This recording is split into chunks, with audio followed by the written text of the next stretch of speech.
Good to see you. What can you tell us about the trailer that we're about to see for Jurassic World: Forgotten Kingdom? Wow, it looks awesome, right? It looks fantastic. We're very proud of it. You know, it's fun because it's very spectacular. It looks definitely like something very special, but it's only a hint of what the film is going to be. So I'm very curious to see how the trailers will develop. How are we going to show you more and more material so you will get more excited? Was it fun cutting that together though? Was it? Yeah, I mean, it's great. You know, it's like especially these movies when you see the complete shot on the screen. You know, it looks so good when you have the dinosaurs finally on screen, and it's amazing. There's always so much excitement and speculation about films like this. What can you tell us about the story and what we might expect? Well, it's very challenging to face a movie like this one. You know, this is the second chapter of Jurassic World, but it's the fifth chapter in the Jurassic Park movies, you know. So you need to find what the people is expecting, you know, so you will deliver what the fans all over the world are waiting to see. But at the same time, you need to surprise the audience. And that's very tricky, you know, when you need to somehow pay homage to the legacy of the films, but you need to bring the chapter to a new level. And I think that one of the main reasons I wanted to do this film is because Colin told me the story, and I was very surprised about it. It was very surprising where the saga is heading to. And I thought that that's one of the main surprises, one of the main things that the audience will get from this one. Cool. How scary?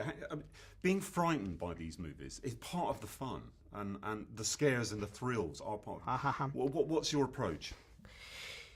I think from the very first moment I knew I was going to do a Jurassic movie, I wanted to go back to the impression I had watching the first Jurassic Park, you know, and I remember the sense of wonder of being in front of a dinosaur for the first time, and at the same time I wanted to bring back an element of fear. What is to be in front of a T-Rex? I remember especially that scene with the velociraptors in the kitchen, that suspense, you know. So somehow I wanted to bring back this element of Hitchcockian suspense to get the audience at the edge of their seat. Completely. I love to see in that first one as well, the children in the car. Yeah. I mean, it did provide so many thrills, didn't it? Yeah. It really did. Yeah, I think, you know, these movies are so complete because they're fun, they're very entertaining, but at the same time, you have those moments that you will remember. We all have scenes that we love from these films, you know. I remember the scene in the kitchen in the first Jurassic Park, or the scene with the truck hanging from the cliff in the second one, the gyrosphere scene in Jurassic World. So somehow I wanted to be part of it, and I wanted to design one of those scenes very carefully, you know, in order to have something that the audience will remember from these movies. Can you remember where you saw the first one? Sure, I remember I was in Spain, and I remember the first time I saw a dinosaur, the Brachiosaurus, and being so shocked about it. And I remember that I thought from that moment on, everything is possible on the screen. You will see it. Having the impression of knowing that everything will be possible from that moment on. Steven Spielberg is executive producer on your film, and I guess the godfather of these films, isn't he? The father of these films. Yeah. What was it like to meet him, to work with him, and what was that relationship like? Well, one of the reasons I wanted to be part of Jurassic World is because I wanted to work with Steven Spielberg. I am a huge fan. I consider that I learn film. Most of my learning was watching his movies. So for me, it was a privilege and a lot of fun to be sitting in front of him talking about my movie, you know, and it was great, you know, like it's so amazing when you sit down with him and you start to pitch your ideas, and he's so creative that he will give you back like lots of ideas. It was definitely something that I wanted to do. It was like a dream come true, and it definitely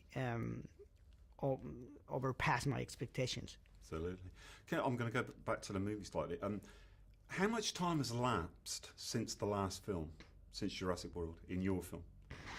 how much time has passed. How much time has passed? Well, I mean, Jurassic World starts like 3 years after the incidents at Jurassic World. Yeah. Let me think again. Okay, I'm going to start again. Yeah. Yes. So Jurassic World starts like 3 years after the first, more than 3 years. So Jurassic World starts like more than 3 years after the incidents at the park at Jurassic World. The park has been destroyed, and the remaining dinosaurs are left to fend by themselves. It's a very, very interesting situation. It's a more threatening, more dangerous situation than ever. The dinosaurs are running free, and suddenly there's a new threat that no one is expecting, which is this long dormant volcano that is about to erupt. Right. So suddenly, for the first time, you have a rescue mission, not for people, but for dinosaurs. Okay. And we discover Owen Grady, who's been living off-grid, and who decides to go back to the island to join Claire when she asks for it, and rescue the dinosaurs from the volcano that is about to erupt.